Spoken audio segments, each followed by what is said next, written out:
Not normal, nothing about it was normal, but maybe close enough to normal to get us through the door and give us a chance.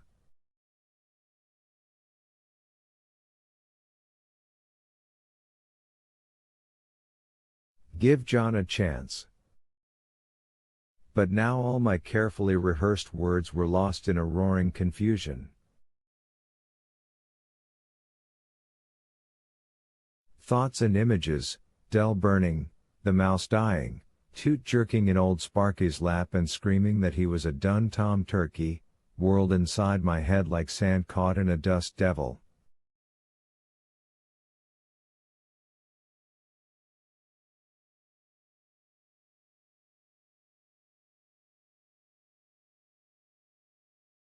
I believe there is good in the world, all of it flowing in one way or another from a loving God.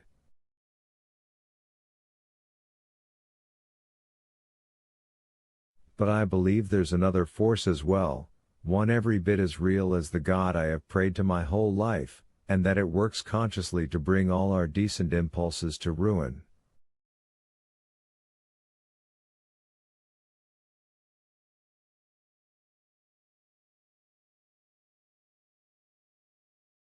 Not Satan, I don't mean Satan, although I believe he is real, too, but a kind of demon of discord, a prankish and stupid thing that laughs with glee when an old man sets himself on fire trying to light his pipe, or when a much-loved baby puts its first Christmas toy in its mouth and chokes to death on it.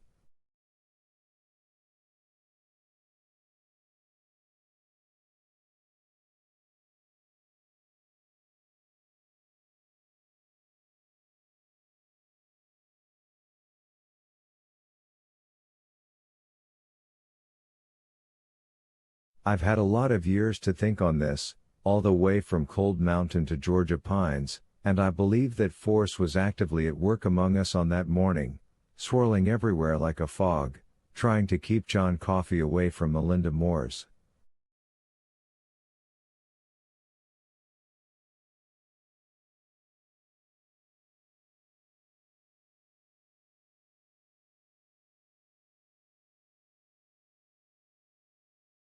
Warden Hal, nothing I tried made any sense. He raised the pistol again, pointing it between Brutal and me, not listening.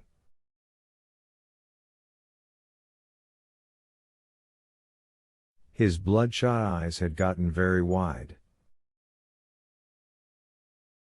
And here came Harry Terwilliger, being more or less pulled along by our big boy, who was wearing his wide and daffily charming smile.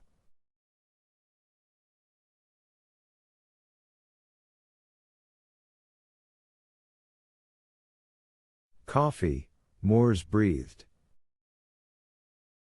John Coffey. He pulled in breath and yelled in a voice that was reedy but strong, "Halt! Halt right there, or I shoot." From somewhere behind him, a weak and wavery female voice called, "Hal? What are you doing out there? Who are you talking to, you fucking cocksucker?"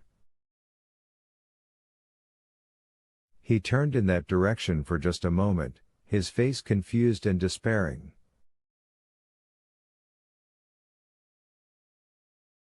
Just a moment, as I say, but it should have been long enough for me to snatch the long-barreled gun out of his hand.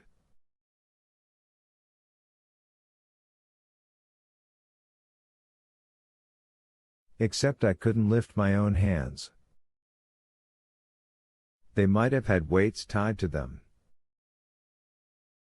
My head seemed full of static, like a radio trying to broadcast during an electrical storm.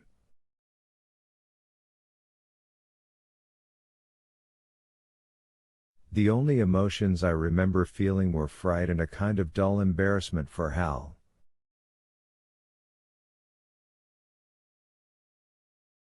Harry and John Coffey reached the foot of the steps. Moores turned away from the sound of his wife's voice and raised the gun again. He said later that yes, he fully intended to shoot Coffee, he suspected we were all prisoners, and that the brains behind whatever was happening were back by the truck, lurking in the shadows.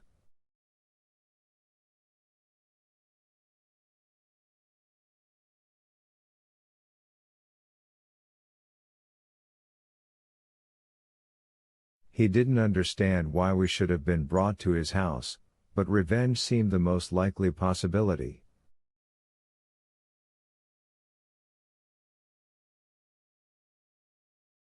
Before he could shoot, Harry Terwilliger stepped up ahead of Coffee and then moved in front of him, shielding most of his body.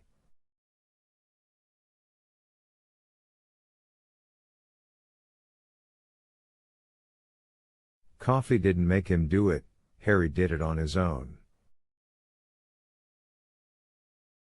"No, Warden Moores," he said. "It's all right. No one's armed, no one's going to get hurt, we're here to help." "Help?" Moores's tangled, tufted eyebrows drew together. His eyes blazed. I couldn't take my eyes off the cocked hammer of the buntline. "Help what? Help who?" As if in answer, the old woman's voice rose again, querulous and certain and utterly lost.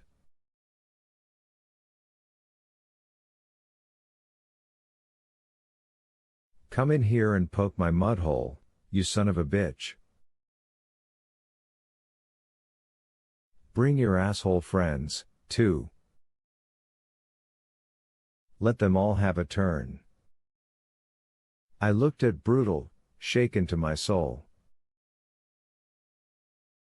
I'd understood that she swore, that the tumor was somehow making her swear, but this was more than swearing. A lot more.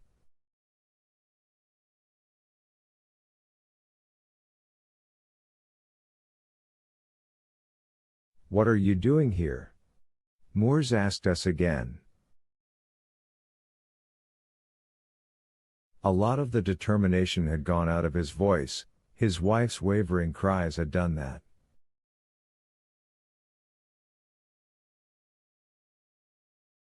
"I don't understand. Is it a prison break, or?"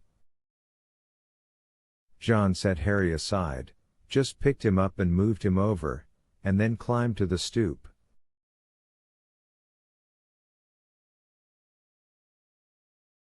He stood between Brutal and me, so big he almost pushed us off either side and into Melly's holly bushes.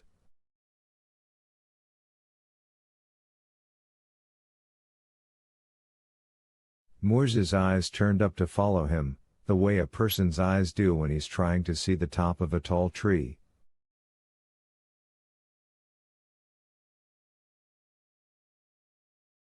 And suddenly the world fell back into place for me. That spirit of discord, which had jumbled my thoughts like powerful fingers sifting through sand or grains of rice, was gone.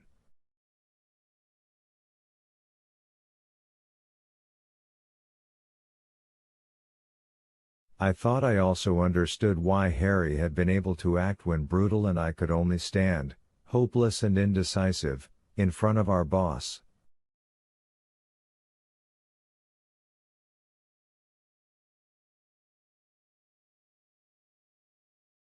Harry had been with John, and whatever spirit it is that opposes that other, demonic one, it was in John Coffey that night.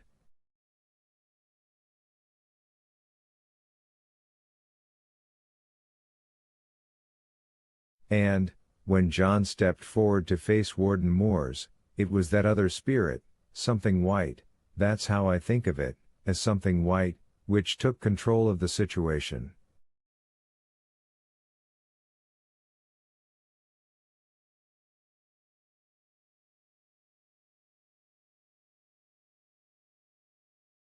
The other thing didn't leave, but I could see it drawing back like a shadow in a sudden strong light.